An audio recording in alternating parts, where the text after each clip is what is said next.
So this is the story of the disappearance of the Salomon family, not the McStays. So let's start when Saul Salomon met a woman named Elaine at a bar in Hollywood in 1971. He had come to LA a year before that from Israel, as had she, and not long after they started dating, they moved into a condo in Reseda, and then they were married. As it goes, first comes love, then comes marriage, then comes a condo in Reseda. He drove taxis and sold encyclopedias. That's a very 80s job. I know. No, this is the 70s. Oh. So he drove taxis, sold encyclopedias, and she had a daughter from a previous marriage, but they all moved into a house together in Northridge. So this is what's weird, because we went to this house because I wanted to see it just a week ago. You wanted to do the thing that Jake Gyllenhaal does at the end of Zodiac, or you want to walk the beat and look? I needed to know. But here's the weird thing. This house is at 19232 Lassen, which is right across from Nobel Middle School, the middle school I went to, and more specifically, right across the street from my homeroom. So as it turns out, I was probably staring at this house through the open door of homeroom for years, and I had no idea. Something just calling me. I have that with the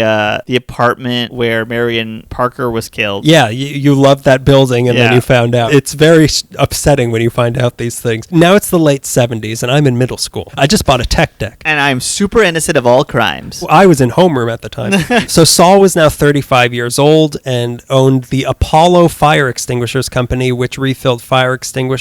Elaine was a stay-at-home mom who also volunteered as a counselor at a local clinic. Her daughter, Michelle, was 15 and had graduated from Nobel and was going to Granada High School and hung out at the Northridge Mall, as any good Valley child is required to do. And they also had a son named Mitchell, who was doing great at being 9 years old. Good job, Mitch. Way to go, Mitch. The family seemed pretty happy, and they had a nice house, as any kid in my homeroom could tell you. And they seemed to be all set with money, and they had a lot of nice cars. But there was also a family friend, and his name was Harvey Rader. That's a bad guy's name. Like Dexter Banner's a hero's name. Harvey Rader is a bad guy's name. Dexter Banner's arch nemesis. Yeah. He looked like John Belushi. Also looks like a bad guy. I think we found our criminal. And had come to the Valley from England in 1978 and now owned Mr. Motors of London, car dealership and repair shop in Reseda. The two addresses were 7347 and 7528 Reseda Boulevard, where the showroom and the repair shop were, which are still, I think, showrooms and repair shops. To make this story even more about me, Rader himself lived in Granada Hills at either 17545 Orna Drive or 12320 Lithuania Drive. Again, about me. That's where my family's from. Now, Saul got into a sort of business arrangement with Rader where Saul would go to use luxury car auctions, and then Rader would fix up the cars he bought and then sell them, and they would split the profits. Okay. So this takes us to October 12th, 1982, the night of the incident, whatever might have happened. According to Rader, he and Saul were going to a car auction in Rosemead, so Saul left home at 6 p.m. in his van to meet Rader at Mr. Motors to go to the auction. After it was over, Saul asked Rader to drop him off at an Israeli restaurant on Ventura Boulevard and gave him the keys to his van to drive back to his house for him from the dealership, where he could drop off the keys with his wife and then get the keys from her to his Mercedes, which needed to be repaired at Rader's shop. So it was just, I don't know how he planned to get home, but yeah, that's like you're on the island with the fox and a head of lettuce. Yeah, if you pick up two pairs of keys, then the one car breaks down. I don't get it. Oh, you kill the fox, you make the fox disappear. At around 11:30 p.m. that night, Elaine, the wife, was on the phone with her friend when a knock was heard, and she said, "Harvey is at the door," and then she hung up. Like I said, that's the moment. Harvey's at the door. That was the last anyone ever heard of them. Like I said, the next day, the neighbor in the cul-de-sac behind them noticed that their pool was overflowing. When they went over to tell them, nobody was home, so they called the police, who looked around the outside, and in the infinite expertise of the police, they said, everything seems fine here. Jesus. Other than the water going into their pool, and their Cocker Spaniel Mish was left in the backyard. Oh my God. That beats Bosco for dog names. Put them in a pit together. Let's find out who wins. You know what they call that? Huh? A Michael Scully? Vick special. Yeah, I call that science. The friends insisted something was wrong and convinced the police to go inside, but what was inside was just as ordinary. Nothing was stolen, nothing was broken, and the doors were locked. The only thing that seemed strange was that the alarm wasn't on, but as they looked a little bit closer, like I said, there were some blood stains in the daughter's room on the mattress and the walls, with some pieces of the carpet they had been cut out and covered up with a bathroom rug. What's more, they noticed the daughter's bed was broken a little bit, and there were some bed sheets missing. Jeez. Obviously something was wrong here, so they contacted the family of the Salomons in the area, and Elaine's cousin came right over and noticed that everything just seemed too perfect. Even the master bed was made. But wait,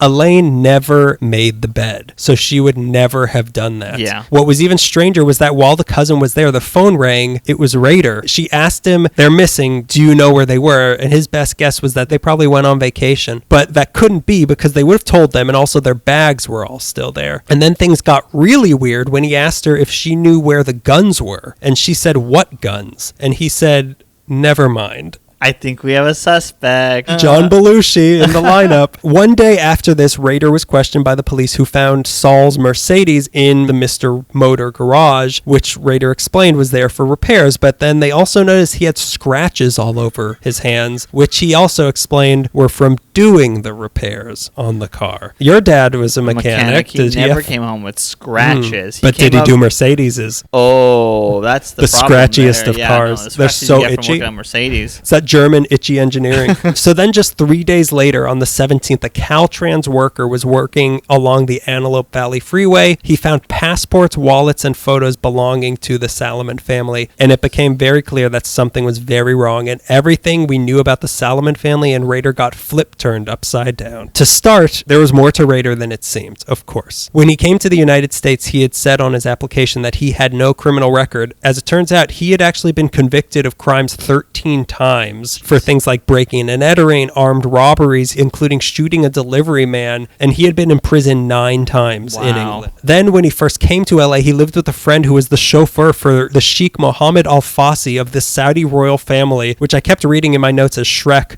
Mohammed Al Fassi, which is that's the new entry into the Shrekiverse. The reboot? It translates better overseas. This sheik lived in Beverly Hills, whose house mysteriously burned down on New Year's Eve 1980. Whoa. With several valuable things mysteriously missing from the rubble. Police suspected Rader and his friend of robbing the place and then setting the fire to cover it up, but Rader was granted immunity from this for testifying against his own friend. Meanwhile, the Salomon family were no babes in the woods either. To start, their marriage wasn't as stable as it seemed. Allegedly, Saul was constantly cheating on Elaine with prostitutes, going to strip clubs on your favorite, Sepulveda Boulevard. Woo! You say it. It's your favorite. It's your favorite. And Elaine... I'm wooing Sepulveda. I'm not wooing strip clubs. I don't go to them. I don't go to them. I just own them. I've got the beliefs of Spooky Mulder and the business inclinations of Mr. Gabagool himself, Tony Soprano. So Elaine, it turned out, was also having an affair on him. So they were just cheating on each other. Yeah. But that was the least of it. There were allegations that Saul was actually involved in the Israeli mafia, which had come under the scrutiny of the LAPD in 1979 when they killed and dismembered a couple in the Bonaventure Hotel after a cocaine deal went bad and scattered their body parts all over the San Fernando Valley. Oh my God. Supposedly, Saul's role in the mafia was making and transporting silencers in his work vans and was also in possession of several Uzis, which adds up when you think about that call Rader had made to the house the day after they disappeared. And also a friend of the daughter's who lived down the street said that one day her dad had come home after visiting Saul and was freaked out because Saul showed him a display of illegal guns in his house. And this little girl actually was supposed to have been sleeping over on the night of the disappearance, but for some reason she decided to cancel. That's your spooky part. That's spooky. They're spooky. Just a couple years ago, she wrote this really good article in LA Magazine about her lifelong struggle to try to cope with what happened to her friend. Other than the guns, Saul also owned some apartments in Van Nuys that he used in some sort of insurance scam, and apparently they had stacks of cash hidden behind picture frames in the house just in case. But still, this was all circumstantial and hearsay and didn't really amount to much, but the obvious suspect here was John Belushi, Rader, but of course, he swore he had nothing to do with this, and his house was searched, but nothing suspicious at all was found. But the more they looked at it, the less Rader's timeline of that day made any sense at all. To start, he said Saul met him at Mr. Motors around 6 to go to the auction that night, but the auction had ended at 5 p.m. In Rosemead. Then he said he dropped Saul off at a restaurant afterwards, but as it turns out, that restaurant wasn't open that day. Then he said, here's the third strike, that when he dropped off the van at the house afterwards and taken the Mercedes for repairs, he got the keys out of the mailbox and never went to the door. But you remember, Elaine's friend was on the phone when she said Rader is at the door. So not a single part of his version of the story that day added up. But again, there was no concrete evidence anywhere. There wasn't any blood in the Mr. Motors. Show me the body. Habeas corpus. Show me the body. Show me the body. There wasn't any blood in the Mr. Motors office or anything like that. There was nothing. By all logic, the Salomon family had just disappeared into thin air, and the police couldn't do anything for a whole year year. Jeez. But then Rader's cousin got involved. A man named Ashley Paul, Rader's cousin, had been in LA during all this, but had moved back to England shortly after. But about a year after the disappearance, he started talking to Scotland Yard for some reason. I'm not sure why. I'm not sure if he was afraid the LAPD would eventually come to him, or if Scotland Yard would extradite him to the LAPD, or as Paul himself claimed, he said the Israeli mafia was threatening him revenge for Saul's death. But whatever the reason, he was now offering information about the incident to the authorities in exchange for immunity and protection. At first, he said he wasn't involved, but he knew what happened. But then his story changed to say that Rader did in fact kill them, and he helped his cousin move the bodies. Wow. The LAPD, of course, wanted to talk to him, so some detectives, the lead detective on this case was named Larry Bird.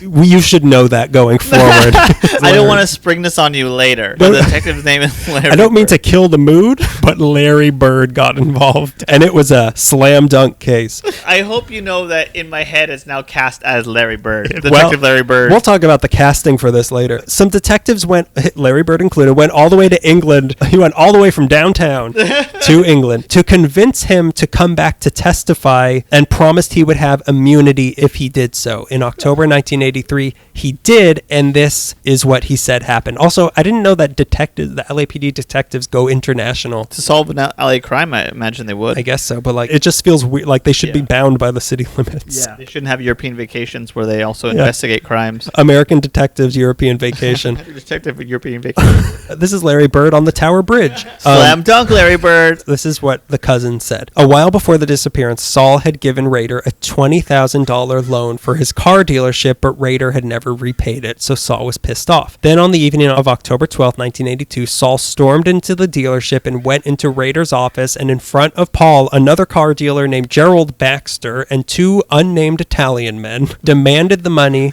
from Rader, to which Rader responded by shooting Saul in the head in front of all of these witnesses. Jesus. Rader then put the body in the trunk of a Rolls Royce and told Paul to drive him and the two Italians in Saul's van to Saul's house, where everybody but Paul went inside and proceeded. Here, a little bit of a trigger warning here. They went into the house, smashed the wife's skull against their marble bar top. Wow. They then beat the son to death with a baseball bat and strangled the daughter to death. Jesus. He said Rader did this because they were the last ones to see Saul and knew he was going to Mr. Motors to talk to him about the money, so he didn't want any evidence linking him to this. This all took 15 minutes, after which the three men came out, gave Paul the keys to Saul's Mercedes, told him to pop the trunk, and then went back into the house. They then came out with three large figures wrapped up in bed sheets and put them in the trunk, and then went back in again. This time they came out with a trash bag full of stuff that Paul happened to see included a receipt for something that cost several hundreds of dollars, or maybe it was several thousands. Actually, I think it might have been $20,000, the amount that Saul had given to Rader. They left the house, and the next night Rader made Paul drive him and the Italians to the desert near Acton to bury the bodies, and the job was done. Not long after this confession, Rader was arrested by the LAPD, but Paul remembered where the bodies were, so they needed to find them in order to convict Rader. Habeas corpus! So on November 14th, Paul led the police to the area he said the bodies were found, and they found nothing. Jeez. They then went to the spot where Paul said they buried the sheets they used to wrap the bodies, and dug up some sheets that a family member did later confirm belonged to the Salomons. But there was actually even more to the story than anybody actually suspected. You see, the Salomons weren't the only missing people in connection to Rader. No. There was another. Actually, a couple others. A couple named Peter and Joan Davis had also disappeared mysteriously on March 17th the same year the Salomons did. When the police were finally called to their house to investigate, their sliding glass door was open and their dinner was still on the stove, but their luggage, pet dog, I don't know that dog's name, and a very valuable painting by Thomas Gainsborough were missing.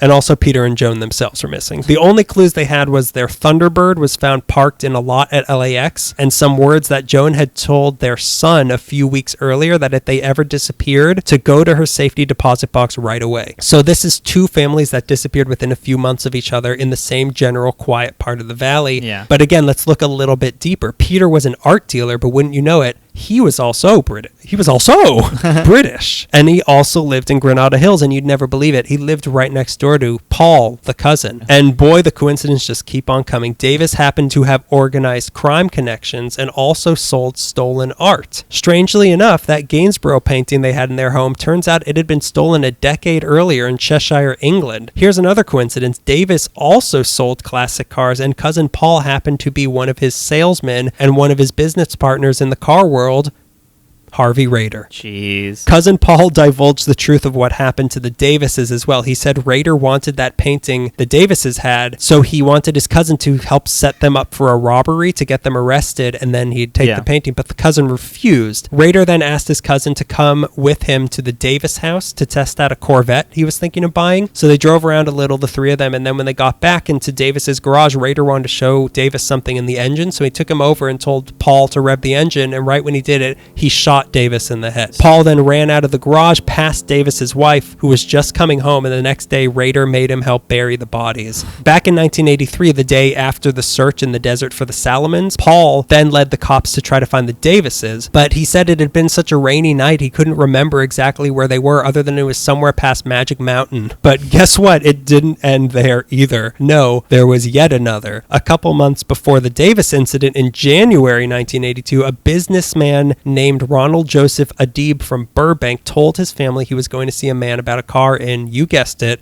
Reseda. And he was never seen again, other than his car was found parked once again in a lot at LAX. And wouldn't you know it, it turns out Adib was an investor in Rader's company. Oh my God. Paul had no idea where this body was, but he insisted Rader had also murdered him. So this is now 7 missing persons, all linked to Rader, and all the stories made sense. Paul said that this was Rader's pattern. He'd scam people like this out of their money or belongings, and then he'd kill them when they started questioning it. But if that were the case, how come everywhere cousin Paul, the man who was supposedly there for all of this, sent them to find the bodies, no body was ever found? Yeah. Or suddenly he had forgotten or didn't know where the body was. On top of that, the spot where he claimed the Salomons were buried was a pretty regularly visited area. So in that whole year since they had gone missing, it's pretty unlikely nobody would have seen something. Yeah. Like there would be like a hand, like something would be there. The cops decided to give Paul a lie detector test just to be safe. They gave him 4 lie detector tests. He failed every single one of them. So everything I just told you might not have happened. Now they were back to square nothing. They had nothing to go on. They had no bodies. They still had no evidence. And now the witness and motive they thought was a lock all turned out to be unreliable, and it might have been a lie. I don't trust lie detector test results though, so I'm still on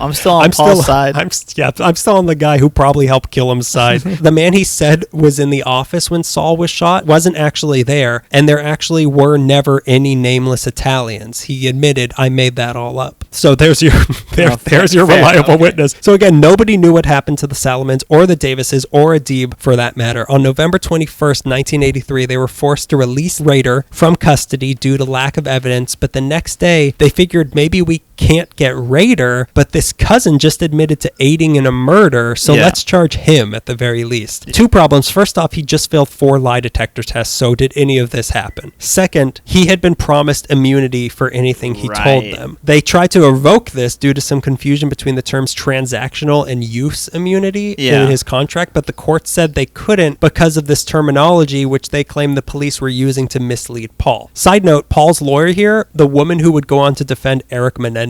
Oh my God. The one who coddled them? She's got a great track record. The whole thing got very confusing, but here's how the cards lay after this. Rader was free, cousin Paul was free and ran back to England never to return. All those people were missing and there was no evidence anywhere, and this whole story and the testimony got sealed in a secret court document for 5 years. So that's what happened after. It was a debacle. It was a disaster. The case was ice cold and nobody knew what happened. The relatives of the Salomon family were disgusted. They felt the police had completely bungled the whole thing and acted like buffoons. They said that one of the cops was eating food out of the pantry in the house while it was an active crime scene. Great. Can I dip this in this red stuff on the wall? They said the cops had found Saul's Mercedes at Mr. Motor that they were pretty sure had the bodies in the trunk, but the cops never inspected it. When they were selling the house a year later, it turned out there were even bigger bloodstains under the kids' beds that the cops had never found.